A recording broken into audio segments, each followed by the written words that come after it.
But let's get a quick view on the banking sector. We have Santanu Chakrabarti, who's the India analyst, BFSI at BNP Paribas, who's joining us now. He tracks a whole host of these banks, HDFC, ICICI Bank, Axis, etc. Santanu, good morning. You know, it's been a really strong patch, a strong run for the banking sector in this quarter. But what is your pick of the pack in terms of earnings and where you see, valuation headroom as well? Thanks. So if you look at the banking numbers, of course, they have been strong, the key source of upgrades on the street.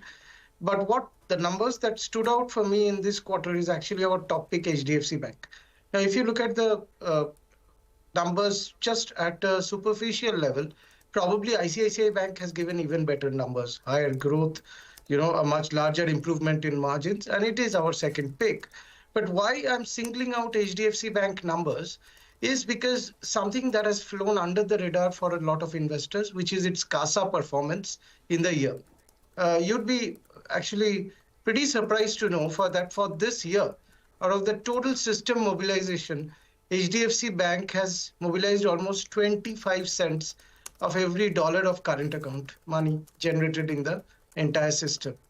They have done almost 1/6 of all savings account money generated in the system. I mean, these are obviously eye-popping market share numbers, and they kind of have flown under the radar because the total CASA mobilization for the system as a whole has been a little weak given tight monetary policy. Now, as credit growth formation starts to improve, have downstream effects on deposits, and if going into the second half, monetary policy and liquidity situation eases, then I think, holding any similar kind of market share would mean very high CASA mobilization for them. So for me, that was the most interesting result of the season, beyond the obvious good news. And of course, now with the merger, I'm assuming they would have mapped each and every HDFC customer, right? In terms of opportunities to sort of sell products, etc.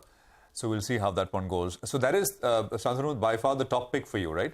What is it, number two? Right, amongst the large banks. Yeah. So amongst the large banks, my pecking order is HDFC Bank, followed by ICICI Bank. My top beta pick is actually Axis Bank. And that's mainly on account of it being perhaps the best liability beta play out there. You'd know that amongst the top banks, Axis Bank has a higher proportion of borrowings. Borrowings reprice with a 1-2 month kind of lag.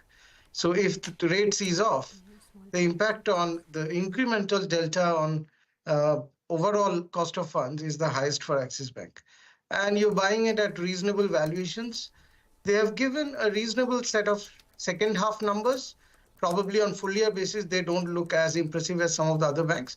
But that's, I think, is quite well factored into the valuation. So for us, this is smart beta. Our next would be SBI, followed by Kotak and IndusInd. All right. Before we let you go, a quick word on AU Small Finance Bank. What's the word out there?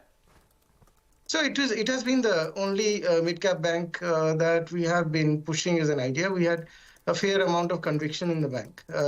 If you look at even this quarter's numbers for the bank, they have at an AUM level given early 30s kind of growth. And as long as that growth is sustained with decent pricing power and good asset quality outcomes, small spikes in margin one way or another or costs are not going to derail the story. The core of that story is their core segments, which is vehicle and MSME, growing in their core geography and Rajasthan and adjacent states. As long as that part plays through, valuations will hold. News flow aside.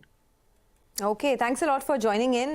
We have the market opening, but appreciate your thoughts on CNBC TV18. So let's